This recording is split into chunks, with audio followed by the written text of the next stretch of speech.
Salut, c'est Alyosha, bienvenue dans Vision.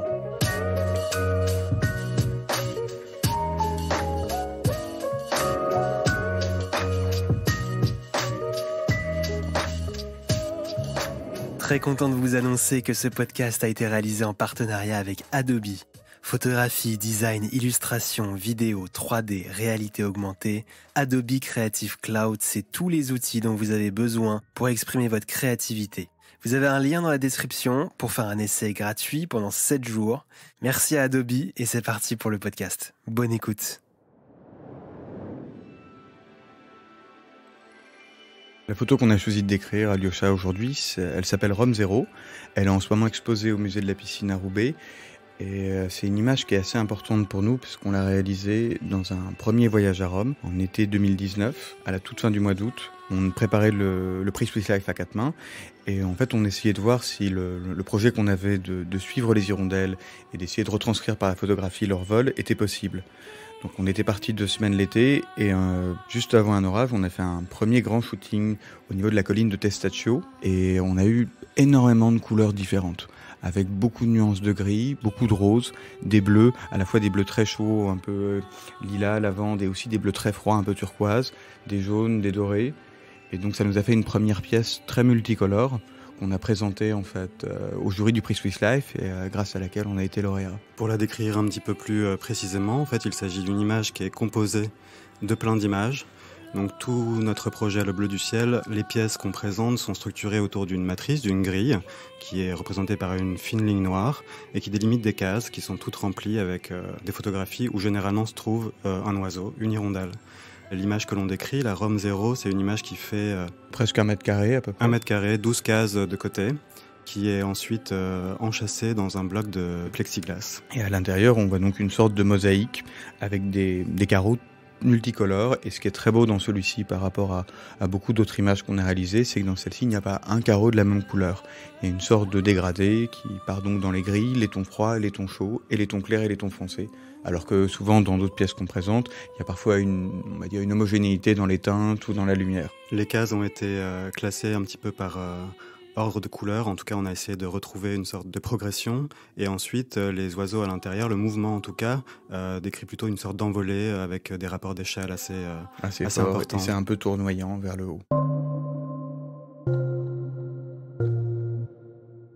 Donc moi je m'appelle Bastien, je suis né en 1982 dans les Yvelines, à Saint-Germain-en-Laye. Mon parcours il est essentiellement composé d'études, disons que j'adore étudier, apprendre. Et donc après un baccalauréat classique, j'ai fait des études d'histoire. J'ai eu aussi un intérêt assez fort pour l'architecture d'intérieur qui m'a ensuite amené quelques années après à recommencer un master en photographie à Paris 8. Et c'est à ce moment-là, d'ailleurs, que j'ai rencontré Édouard. Moi, je m'appelle Édouard, je suis né en 1988 à Neufchâteau dans les Vosges. Mon père était militaire, donc on s'est beaucoup déplacé en fait dans mon enfance. En tout cas, j'ai déménagé pas mal de fois jusqu'à mes 20 ans. Et donc, ça a plutôt fait de moi quelqu'un d'un peu sans attache. Je me sens un peu de nulle part et de partout. Et après mon baccalauréat, j'ai eu aussi de façon très amusante à Saint-Germain-en-Laye.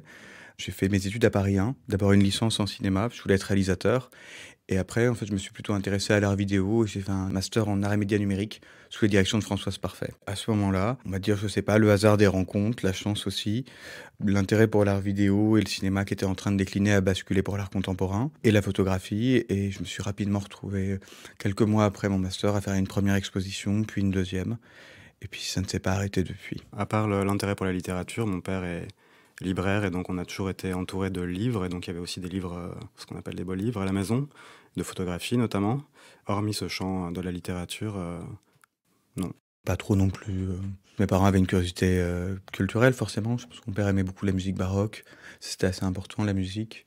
Ma mère est plutôt d'une personnalité assez créative, mais on va dire que c'est une création très personnelle. En tout cas, ça n'avait aucune vue professionnelle. Par contre, je pense qu'on m'a plutôt transmis l'idée d'être assez habile de ses mains, d'être plutôt bricoleur, de pouvoir faire les choses soi-même assez facilement, dessiner quelque chose, fabriquer quelque chose, le construire. On m'a pas mal transmis l'idée que ça soit simple de le faire par soi-même. En général, c'est pas trop un défi de faire quelque chose, ça me paraît être assez naturel. En réalité, on s'est rendu compte assez récemment. On a effectué un voyage au mois de mars à Madrid. On est tombé sur une des versions de l'Empire des Lumières de Magritte, qui est un tableau en fait dont la reproduction évidemment était affichée dans ma chambre quand j'étais enfant. Et même si c'est une peinture, il y a un côté extrêmement photographique puisque le premier plan représente une maison avec un réverbère allumé, des arbres autour et une atmosphère plutôt nocturne, et que le ciel en arrière-plan, avec des nuages assez contrastés, suggère plutôt un ciel de journée. Et donc il y a une sorte de côté presque HDR comme ça. Et en parlant avec Edouard, lui-même m'a dit qu'en fait il a toujours été beaucoup marqué par cette image. Et du coup on s'est rendu compte assez tardivement qu'on avait ce goût commun pour cette image. Et ce qui est drôle, c'est qu'en plus on avait le goût pour la même version. Si on existe trois, celle-ci on ne la connaissait pas, mais l'image, la reproduction que tu avais est celle qui est dans la collection Peggy Guggenheim à Venise. Et moi j'avais ouvert mon mémoire de recherche, donc qui était sur l'art vidéo, par cette image en fait, et par le côté un peu comme les marines de Le Gray, où en fait il y a comme deux images qui composent l'image, et donc tout un peu le lien avec la photographie, l'idée qu'on soit dans une condition de lumière où ni l'œil ni la pellicule ne pourraient en fait enregistrer les différentes lumières, à la fois les parties très foncées et les parties très claires, et donc il y aurait une sorte de montage ou de truc pour que les deux soient visibles en fait sur le même plan. Et c'est un tableau qui n'aurait jamais existé si la photographie n'existait pas. En réalité, Magritte a eu cette idée parce que la photographie existait et qu'il y avait cette sorte de possibilité dans le montage photographique d'accoler comme ça des temporalités différentes, ou même ça peut représenter même un moment comme ça, 1 minute au crépuscule avant que le ciel ne bascule. En tout cas, il y a quelque chose effectivement de la photo et aussi du cinéma. Je trouve ça me rappelle, tu sais, le début de Citizen Kane, où il y a comme ça un phénomène assez étonnant où Kane est dans son lit et en fait il y a un premier plan avec un bocal de médicaments. Ensuite, il est allongé dans son lit et ensuite il y a une infirmière qui ouvre la porte derrière. Et le plan est impossible parce que il n'existe pas de caméras qui ont une profondeur de champ suffisante pour qu'on ait une insert si proche au premier plan, un plan moyen et un plan lointain qui soient tous les trois nets. Et pour ce faire, en fait, Orson Welles a utilisé des caches et a tourné plusieurs fois la scène. Et donc à la fin, dans l'image, tout est net alors que l'image a été filmée par 3 fois. Et il y a un peu ça, en fait. Dans Long Goodbye de Claire Booth, il y a vraiment cette idée de fabriquer une image parce que les médias d'enregistrement peuvent en capter plusieurs et ensuite les associer ensemble. Ce qui permet déjà d'échapper un peu à la photographie, à cette définition toujours de reproduction du réel. En fait, c'est aussi beaucoup plus que ça. Et cette image, elle est quand même fondamentalement un peu mystérieuse, un peu merveilleuse. C'est un peu l'idée du crépuscule. De toute façon, on ne sait plus s'il fait jour, on ne sait plus s'il fait nuit, si on rêve, si on est éveillé. Cette espèce d'image à la lisière. On peut peut-être parler aussi de nos références, disons, communes qu'on a découvert depuis qu'on travaille ensemble, notamment l'art performatif des années 70 et plus particulièrement un Français qui s'appelle Michel Journiac, dont on a vu l'exposition ensemble à la MEP il y a 3 ans, où il était confronté au travail d'Orlan. Et c'est un travail qu'on connaissait chacun de notre côté et qui définitivement nous réunit complètement sur la liberté, sur un peu l'audace, sur son impertinence, sur la beauté formelle aussi. Ah, c'est assez important. C'est ce qui est très beau, c'est que dans le travail de Michel Journiac, comme tu dis, il y a une vraie tentative, il y a un message politique fort par rapport à la position sociale, à la relation qu'on peut avoir avec les différents membres de sa famille, à un rôle de séduction dans la vie et dans la ville. Et en même temps, la première chose qui marque, c'est vraiment la grâce et la beauté des images. Et l'humour aussi. Et c'est un travail qui est très puissant, qui nous inspire beaucoup, au même titre que Pierre Molinier, par exemple, dont on est un tout petit peu moins d'accord, mais disons qu'une référence, elle n'est pas forcément là pour être uniquement dans l'adhésion. Il y a aussi des artistes qui nous réunissent aussi parce qu'on débat beaucoup dessus, notamment Pierre Molinier, qui c'est aussi un peu à la frontière de la performance et de la photographie. Sur les choix esthétiques, justement, c'est un artiste qui est assez clivant pour nous, où on peut vraiment débattre assez longtemps sur ce qui nous plaît ou nous déplaît. Quand on a réfléchi un peu à l'idée de partager avec toi nos références ou ce qui nous anime, Pérec, il y a cette idée de l'épuisement, du jeu et le protocole. En général, quand on commence à fabriquer quelque chose ou à s'intéresser à un sujet, une fois qu'on a exploré le territoire de sujet, ou quand on y a posé comme des balises, qu'on arrive à se repérer, il y a toujours des protocoles qui s'installent en fait. C'est un vrai mécanisme de pensée, c'est une vraie façon d'aborder une problématique, un travail, une envie. J'ajouterais que Pérec aussi, c'est vraiment cette passion du classement, de l'organisation. Il y a son livre Pensée classée. Ou les choses, où tous les objets sont listés un, par couleur, par taille, par texture. Ou Espèce d'espace, qui est plutôt sur l'architecture et sur... En fait, il est totalement inépuisable. Je crois qu'aujourd'hui, de toute manière, dans l'art contemporain, il est souvent une source d'inspiration. Et nous, comme on travaille toujours avec beaucoup d'images, en fait, cette façon de les organiser, de les accoler, de les penser et même de les produire. Et puis d'être très curieux aussi. La vie mode d'emploi, ça n'est que des listings d'idées, de possibles. Enfin, il y a aussi cette idée un peu de... C'est assez généreux comme travail. Il n'y a pas une seule ligne comme ça qui serait suivie. Il y a plein de champs des possibles, en fait. On est assez sensible à l'idée de générosité quand on s'intéresse à des travaux. À ce que le travail puisse, on va dire, laisser assez de place à la personne qui l'aborde pour se sentir bien dedans, puisse en faire quelque chose, s'en emparer. Deux personnes ne voient pas forcément la même chose, qui est assez important.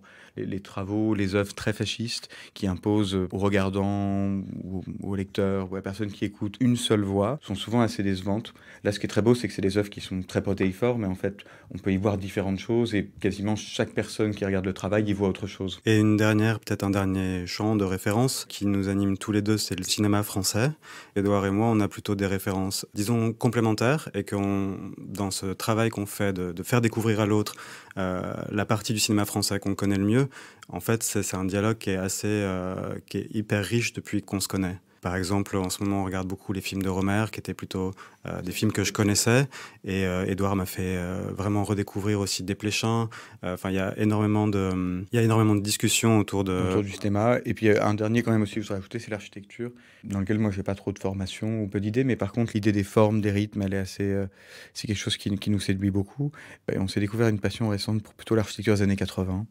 Justement pour ces questions d'humour, ces questions formelles très fortes. Il y a aussi, après avoir dépassé toutes les notions de fonctionnalité, qui sont des choses qui nous ont longtemps préoccupés, un peu une pensée cartésienne de la forme fait fonction.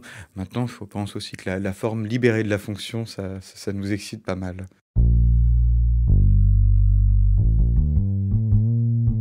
Mon obsession restant liée à l'activation du souvenir, à la réminiscence et à la sensation de mouvement. Je ne sais pas si je pourrais vraiment l'expliquer parce que je ne suis pas sûr que j'en ferai encore mienne de cette phrase. Je pense qu'elle correspond vraiment à une tentative de travaux que j'ai fait il y a quelques années. Il y a des choses dedans qui survivent, qui sont encore très présentes aujourd'hui. Je pense que le mouvement est une préoccupation importante dans la façon dont on fabrique les images. Mais surtout, peut-être que c'est l'idée, quand il y a marqué activation, ça c'est très important. C'est-à-dire de fabriquer des images qui doivent être activées. D'une certaine façon, il y a un travail à faire pour la personne qui les observe, en fait. Il y a l'idée d'une image, comme Bastien l'a décrit, qui sont fabriquées à partir de matrices, donc qui sont décomposées, et une personne qui les regarde, en fait, peut les recomposer en associant les cases dans un sens ou dans un autre, de façon verticale, horizontale, en diagonale. Et il y a un travail qui peut être fait justement de mise en mouvement, un peu comme en chronophotographie dans ce projet, en tout cas qui ne va pas que dans une seule dimension, il va plutôt dans multiples dimensions. Mais ce travail-là, il doit être fait par la personne qui regarde l'œuvre. L'œuvre en soi est complètement fixe, il ne s'y passe rien, mais une personne qui déplace son regard dedans, c'est comme s'il se mettait à faire tourner la machine, et d'un coup, la roue tourne, il y a une onde qui s'active, et l'illusion du mouvement se fabrique. Et ça, je pense que l'idée d'activation, elle a perduré, elle était présente dans les travaux précédents, elle l'est encore aujourd'hui. Et la réminiscence, je pense que j'ai employé ce terme pour parler plutôt de la subjectivité. Comment un travail, une image, en fait, peut faire ressurgir une sensation, même parfois très abstraite ou très simple, mais simplement la perception d'une lumière, de douceur, le soleil sur la peau, le bruit du vent. Voilà, d'un coup, le bruissement d'une aile. Dans le cadre de notre projet, il y a une pièce qui est exposée juste en face de la première pièce qu'on a décrite. La première pièce s'appelait Rome 0. Et dans la même salle, juste en face, il y en a une qui s'appelle Bruissement, où là, avec des photos qu'on a pris d'hirondelles, mais très peu de temps avant le coucher du soleil, à ce moment-là, elles volent beaucoup plus bas, donc elles sont beaucoup plus grosses sur les photos. On a fait une image qui est saturée par le corps des hirondelles. Donc à ce moment-là, dans les cases dans lesquelles normalement on a du ciel, on a toute l'hirondelle et souvent coupée. Donc on ne voit qu'un bec, un morceau d'aile, une patte. Et en fait, quand on voit cette image, d'un coup, il n'y a plus du tout d'illusion de vol ou de trajectoire. Par contre, on entend vraiment une sorte de bruit de basse-cour. On entend des bruits d'ailes, des bruits de caquettement, de bec. Ça ressemble beaucoup un peu à la bande-son des oiseaux d'Hitchcock. On entend vraiment le corps de l'animal. Et ça, cette idée de perception subjective dans les images, elle est importante.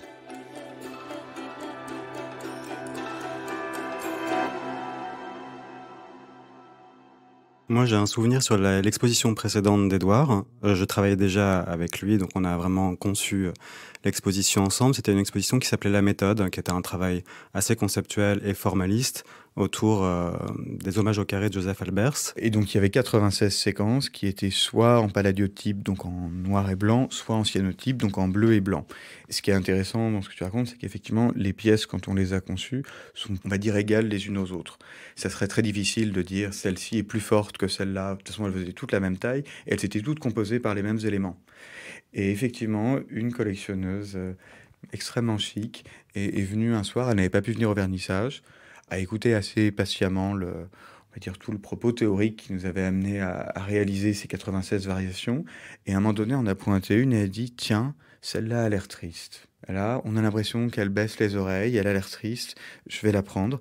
Mais par contre, il faut que vous m'aidiez, je voudrais l'appairer avec une autre qui la rende plus joyeuse. Et on a été assez bouleversés parce qu'en fait, quand on a fait ce travail, nous, on s'était beaucoup intéressé justement de façon péréquienne à comment épuiser en fait tout le catalogue des formes possibles à partir des figures qu'on avait construites. Et on ne s'était jamais en fait préoccupé d'une certaine façon de ce que les gens ressentiraient devant les pièces. Nous, on s'était beaucoup intéressé à comment et pourquoi ces pièces étaient produites.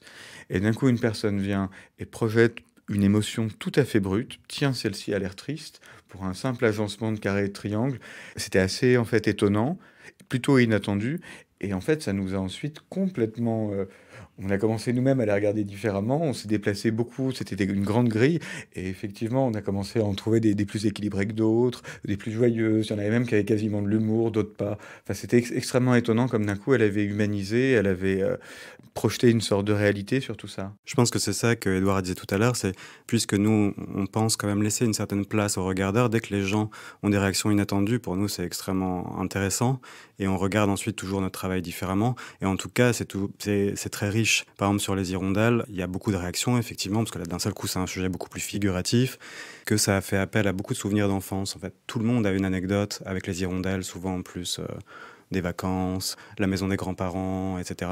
Et on a même eu des réactions parfois assez étonnantes avec des gens qui ont trouvé les pièces, par exemple, anxiogènes, parce qu'il y avait un mouvement très fort, ou parce que d'un seul coup, la boîte de plexiglas, qui pour nous était là un peu pour faire une sorte de tranche de ciel, en fait, pour eux, était comme si on avait enfermé les hirondelles. On n'a pas de jugement à avoir sur ce type de réaction, mais c'est très intéressant, parce que d'un seul coup, il y a toujours un décalage quand on est un artiste, entre les intentions et ce qu'on donne à voir. Donc, il faut toujours abandonner de toute manière les objets que l'on produit. On ne peut pas contrôler ce qui va se passer, et tant mieux si ça suscite des réactions contrastées, différentes et inattendues. Vous écoutez Vision, podcast de la photographie contemporaine. Sur notre projet, donc le Bleu du ciel, qui est le projet autour du vol des hirondelles, qui a été lauréat du prix Swiss Life à 4 mains et qui est présenté en ce moment au musée de la piscine à Roubaix, qui sera présenté aux Rencontres d'Arles et ensuite en septembre dans une galerie à Bordeaux qui s'appelle Arrêt sur l'image. C'est un projet très important pour nous parce que quand j'ai commencé à travailler avec Edouard, on a initié ce projet ensemble. C'est vraiment un peu le projet qui marque la naissance d'un travail tout à fait nouveau à deux. Donc on a présenté ce projet à de nombreuses reprises. On a cherché, puisque c'était un projet d'envergure, on a cherché des financements, on a cherché des concours, on a cherché des bourses, des résidences. Et puis finalement, on a eu connaissance de ce très beau prix qui s'appelle donc le prix Swiss Life à 4 mains et qui récompense un travail de photographie et de musique. On a eu l'idée de présenter ce projet en contactant le compositeur, donc Régis Campo. Régis Campo, en fait, dont on écoutait la musique depuis plusieurs années. On s'intéresse tous les deux à la musique contemporaine de façon assez forte. Et c'est drôle parce qu'on a rencontré Régis juste avant les vacances d'été. Et c'était la fin du festival Présence, qui est le festival de l'IRCAM. Et on était, dans le cadre de ce festival, allé voir le Requiem de Ligeti, qui était assez incroyable. Et peut-être quelques jours après, donc on rencontre Régis à Jaurès. Il habite juste au-dessus du café. Et on a parlé toute l'après-midi de musique de film, de musique contemporaine. Il est à l'Académie des Beaux-Arts et il occupe le siège d'Olivier Messiaen. Et donc c'est drôle puisque c'est vraiment le compositeur de musique contemporaine qui fait quasiment le tour de la Terre pour enregistrer tous les chants d'oiseaux. Il avait été l'élève de Gérard Griset, qui est un compositeur contemporain favori, qui est mort il y a quelques années. Et c'était intéressant parce qu'il y avait énormément de références communes, c'était très généreux comme échange, il y avait un univers et des préoccupations partagées très très fortes. Ça a été très naturel en fait de faire ce travail. Après, ce qui est assez beau, c'est qu'on a été lauréat du prix, mais on a donc aussi été lauréat d'une résidence à la Villa Médicis, ce qui a été on va dire, extrêmement avantageux puisque ça nous a permis de gagner 1 mois et demi sur le temps migratoire, puisque les hirondelles arrivent plus tôt en Italie qu'en France.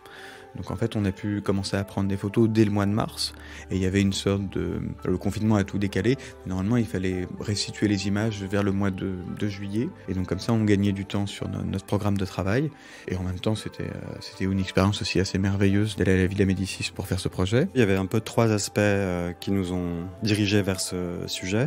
D'abord, un souvenir d'enfance un peu partagé par tout le monde, pour tous les gens qui en tout cas habitaient à la campagne, des hirondelles sur les fils électriques avant leur grand départ justement pour l'Afrique, qui est souvent associé à la rentrée des classes, et donc c'est vraiment des souvenirs d'enfance souvent assez forts. Ensuite, un goût pour le vol de l'hirondelle qui est tout à fait spécifique et assez merveilleux, qui est à la fois gracieux et en même temps très fort, très arythmique, très heurté et en même temps extrêmement virtuose, et qui dépasse en tout point tous les vols des autres oiseaux, en tout cas de notre point de vue. Et enfin, effectivement, le troisième aspect, c'était ce tout petit oiseau qui est quand même assez délicat, assez fragile, et qui 2 fois par an effectue cette grande migration en Afrique, une fois au mois de mars, disons, de l'Afrique vers l'Europe, et ensuite une autre fois en septembre, où il repart de l'Europe pour aller vers l'Afrique. Ça nous intéressait beaucoup, en fait, ce côté de sablier, ce côté un peu européano-centré qu'on a tous, de dire les hirondelles françaises vont passer l'hiver en Afrique, alors qu'en fait, finalement, les hirondelles ne sont pas européennes ni françaises. On s'était demandé, par exemple, ce que pouvaient se dire les gens du continent africain quand les hirondelles revenaient, ou plutôt partaient en Europe au mois de mars. Puis comme l'oiseau passe vraiment la moitié de sa vie en Europe et la moitié de sa vie en Afrique, il y a quelque chose d'assez merveilleux puisqu'il appartient vraiment aux 2 continents en même temps, et il fait comme ça ce pont aérien qui est incroyable. Et avec un autre détail qui est tout de même quelque chose d'assez curieux, l'hirondelle ne vit pas vraiment dans la nature, elle vit auprès des hommes.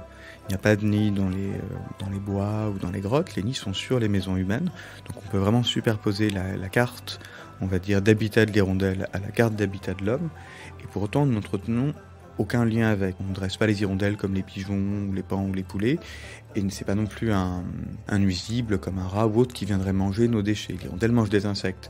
Et donc c'est extrêmement étonnant cette relation, sans aucun on va dire, échange, je ne sais pas. On a trouvé ça assez magique en fait.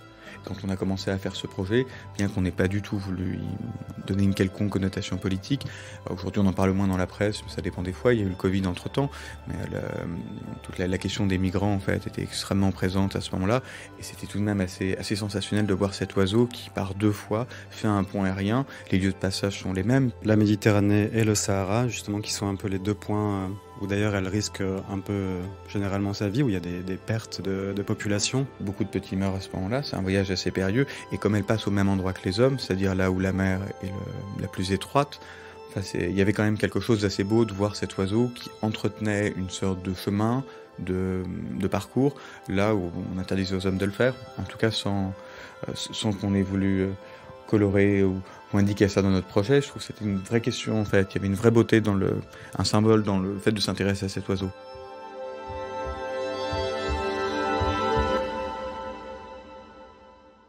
En réalité, pour des questions un petit peu de calendrier, comme on est parti en résidence dès le mois de mars à la Villa Médicis, on a plutôt commencé par faire des images, puisqu'on n'avait qu'un seul appareil avec Édouard. Lorsque l'un prenait les images, l'autre prenait comme des prises de notes graphiques, des schémas d'observation du vol des hirondelles, qui ont en fait donné des choses très intéressantes graphiquement, et qu'on lui a envoyées. Finalement, le projet s'est un petit peu structuré autour du comment écrire le vol de l'hirondelle. Nous, on l'a écrit par les images et puis par le dessin. Et lui, finalement, il l'a écrit aussi par sa partition et par sa musique. Mais disons qu'il est intervenu avec nos premières images dans la tête qu'on lui avait envoyées préalablement.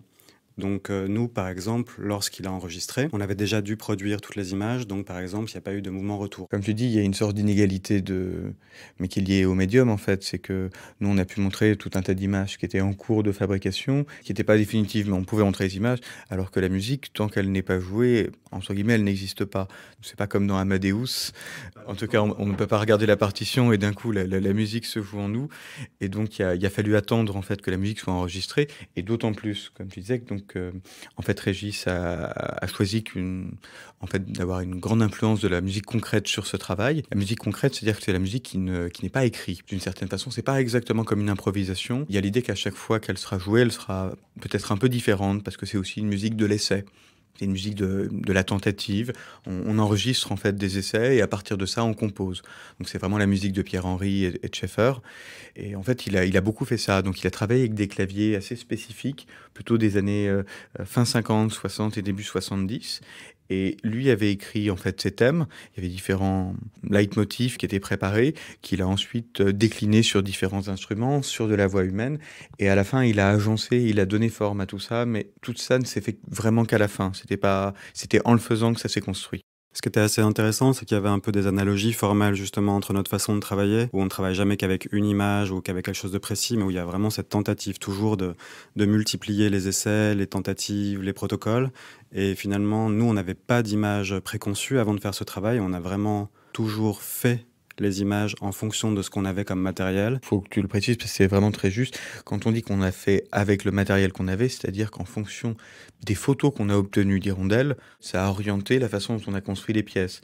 On ne s'était pas forcément imaginé qu'on aurait des rapports d'échelle si importants dans les oiseaux, des couleurs si variées. On a eu parfois des jours où les ciels étaient très bleus, parfois ils étaient rouges, parfois ils étaient jaunes, un peu métalliques, un peu grisés. Parfois il y avait beaucoup de nuages ou pas. Et en fait, en fonction de la nature des photos qu'on a obtenues dans les shootings, comme tu dis, ça a généré beaucoup de pièces que l'on n'avait pas imaginées, et en fonction aussi de leur quantité.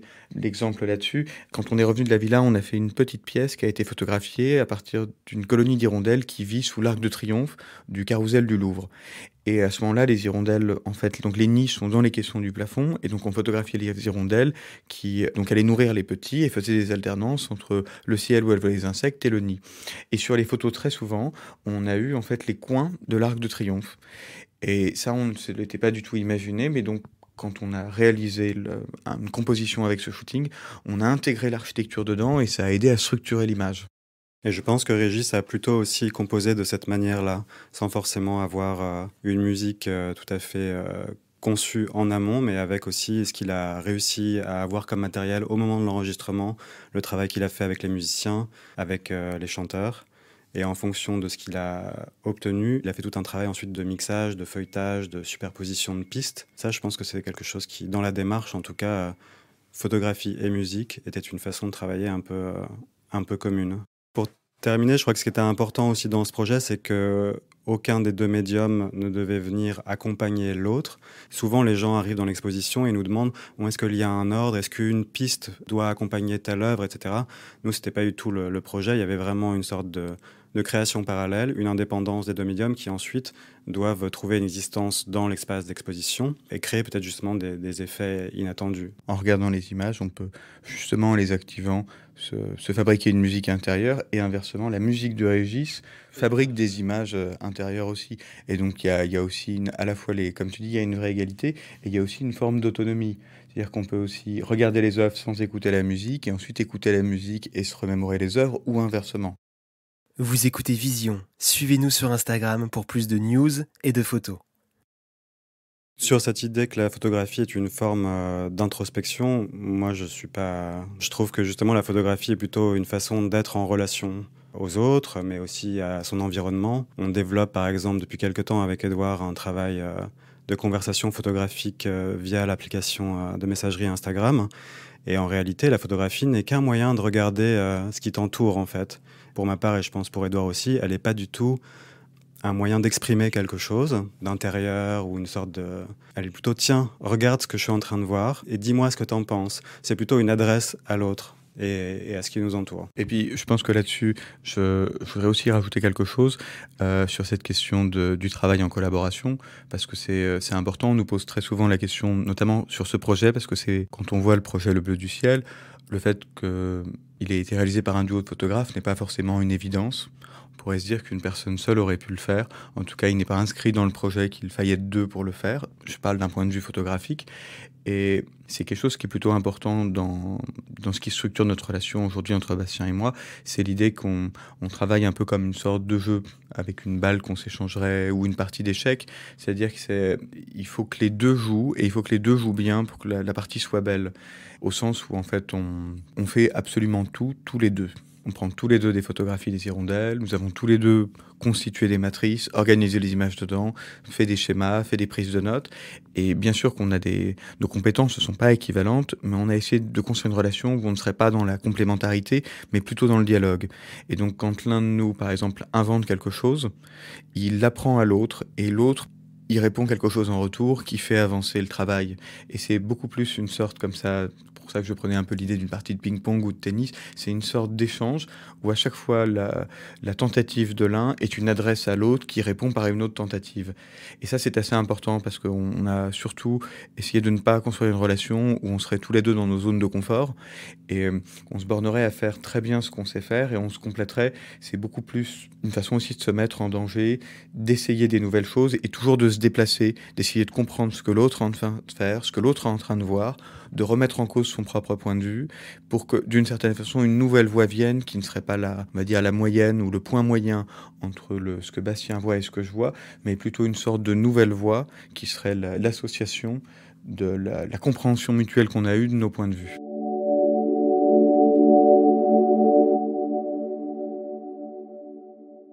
Composer une seule image à deux, par exemple, aujourd'hui, ça me paraît difficile. Je sais que certains duos l'ont fait, puisque, par exemple, Pierre et Gilles travaillent ensemble et composent, par exemple, des images qui sont des images uniques. Mais nous, on aime beaucoup plus. On est beaucoup plus proche, très modestement, de Gilbert et Georges, qui, eux, ont plutôt l'habitude, dans ce rapport à la dualité, à la versatilité des positions, c'est-à-dire je prends ta place, tu prends ma place, et à la fin, plus personne ne sait. En fait, il y a une production d'images qui ne peut pas vraiment être unique. C'est très difficile de donner forme à cette sorte d'alternance, à ces jeux de fausse symétrie, de miroir, avec une seule image. Peut-être qu'on y arrivera, peut-être que quand un jour on produira une image qu'elle nous semblera suffisante, on n'aura pas besoin d'y ajouter d'autres choses. Mais en tout cas, nous, ce qui nous amuse, c'est vraiment de produire plein de pièces comme d'un puzzle, et puis après, de les mélanger, de les réagencer, de voir ce que ça fait surtout, et de permettre à la personne qui regarde de pouvoir aussi jouer avec nous un peu. Alors que, non pas qu'une seule image, c'est quelque chose de plus autoritaire, mais disons que j'adore le voir et j'aimerais beaucoup en être capable. Je crois que je m'en sens pas les compétences, en fait. Là-dessus, ça amène aussi juste sur un point, c'est je pense pas que ni Bastien ni moi soyons photographes. Par contre, on peut dire qu'on travaille avec la photographie, mais on peut pas dire qu'on est photographe au sens où on n'accorde qu'extrêmement peu de valeur aux images que l'on prend. Ce qui nous intéresse, c'est plutôt ce qu'on fait avec ces images. Et en soi, je pense que la grande image dont tu parles, qui pourrait se satisfaire à elle-même et qui serait parfaite, ça, quelque part, ça pourrait presque être une définition de la photographie. En tout cas, de réussir à faire une seule image qui d'un coup serait efficiente. Dans notre cas, nous, peut-être plus laborieusement, je sais pas, ne se considérant pas comme photographe et ne cherchant pas à faire des belles images ou des bonnes images, on a plus tendance à utiliser la photographie pour fabriquer un matériel avec lequel on travaille. Et c'est dans l'espace entre deux images que se situe notre travail. Et c'est vraiment le montage, en fait, qui fait c'est là où on opère.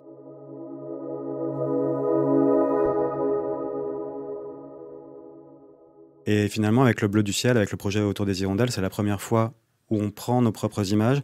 Et je pense qu'en tout cas, moi, dans ma pratique antérieure, mon corps était toujours assez actif et le côté de performance m'intéresse beaucoup pour obtenir une image. En fait, c'est très intéressant de voir comment, quand on veut prendre une image, on peut contraindre son corps, on peut se positionner. Il n'y a qu'à regarder les gens qui prennent des photos dans la rue avec leur smartphone, ils ont une position du corps, etc.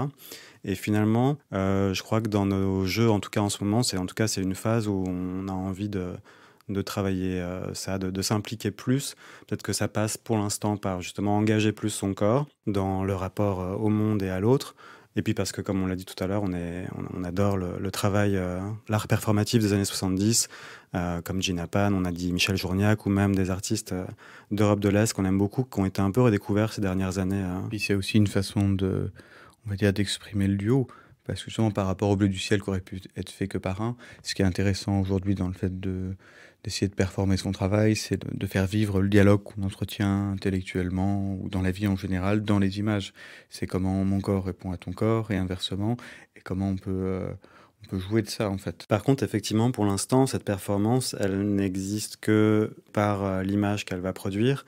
Et je crois pas que pour l'instant, on ait ni toi ni moi l'envie de faire une performance au sens où il y aurait un public. Donc par rapport au médium, pour l'instant, il reste toujours majoritairement la photographie. Et même si peut-être que, par contre, l'image en mouvement, peut-être on y a déjà pensé, je sais pas comment ça viendra, mais je pense que c'est comme le reste, ça viendra au moment où il y aura un réel besoin de répondre à une exigence.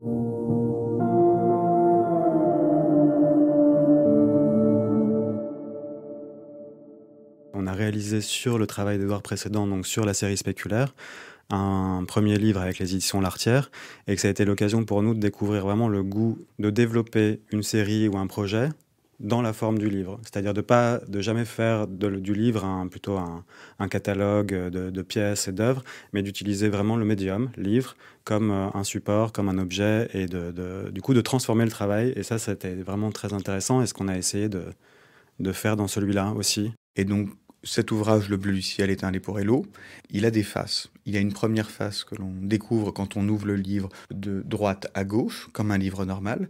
Et à ce moment-là, on tombe plutôt sur d'abord les textes qui présentent la fondation, la présentation du projet. Et ensuite, on a fabriqué une partie où on a fait des facsimilés de nos croquis d'observation qu'on a mis, on va dire, en dialogue, qui rencontrent les partitions de Régis Campo pour la composition de la musique du bleu du ciel. Après, il y a le colophon du CD, les remerciements.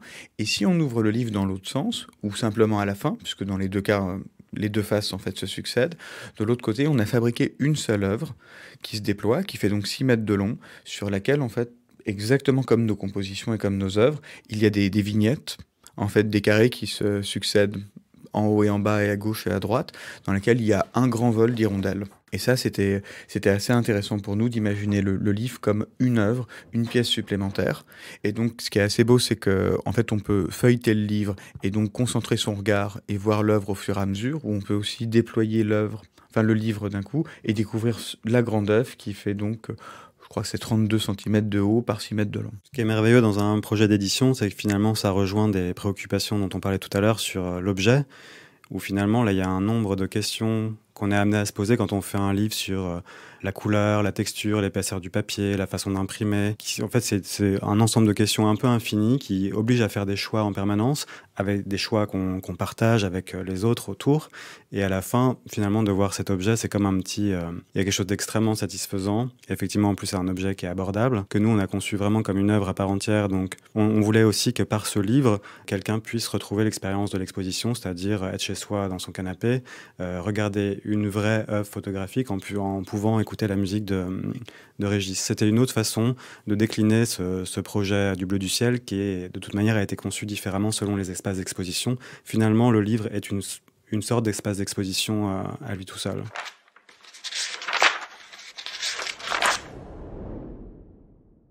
Le futur de la photographie, c'est une question difficile parce que depuis son invention, finalement, elle a toujours été comme ça prise entre un usage social et un usage artistique. Et aujourd'hui, c'est une banalité de le dire, mais avec les réseaux sociaux, avec les téléphones, tout le monde qui prend des images, souvent très bonnes d'ailleurs, on sait encore moins ce que c'est que la photographie. Donc peut-être que c'est ça son futur, c'est de devenir... on vit quasiment dans la photographie aujourd'hui presque. Nous, en tout cas, je ne sais pas si c'est une question qu'on se pose. Elle reste en tout cas un outil toujours très pertinent, où aujourd'hui, elle est produite par un ensemble d'outils qui sont extrêmement variés, qui vont du téléphone à des anciens appareils photo qu'on a un peu réinvestis, comme les Polaroid, les Rolleiflex. Ça donne des images toujours différentes, ça donne à voir le monde et les autres toujours de manière différente. Et c'est peut-être ça qui est intéressant, c'est qu'on pense toujours que la photo, c'est simplement... prendre le réel, limité, et en réalité, c'est toujours une interprétation, une version, une vision du monde, en fait. Donc aujourd'hui, elle est surtout multiforme et elle est une espèce de stock dans lequel piocher et s'amuser. Surtout, il ne faut pas la prendre trop au sérieux, je crois.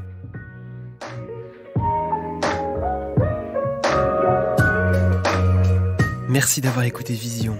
Si le podcast vous a plu, abonnez-vous et partagez-le autour de vous. Laissez-nous une note et votre avis, ça nous aide beaucoup. À bientôt.